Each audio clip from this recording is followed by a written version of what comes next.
Hi everyone, my name is Emma England and I did my project on the effects of soil solarization in specifically lettuce yields and also subsequent weed control.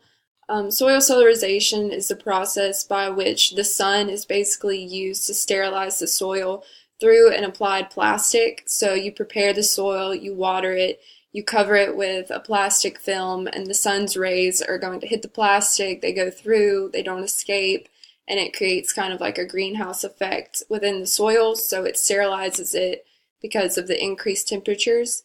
So basically, all weeds, all pests, bacteria, fungus, everything's going to be killed under the soil. And it's also taken off a lot within organic agriculture because it's a way of getting rid of pests without using pesticides.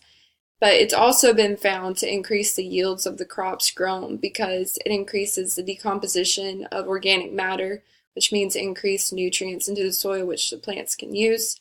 So the three studies I looked at, they're basically comparing different plastics and whether one plastic has an advantage over the other with the soil solarization. And the last one mentions biochar, which is kind of irrelevant, but it's basically charcoal produced by plant matter that was also used in the experiment.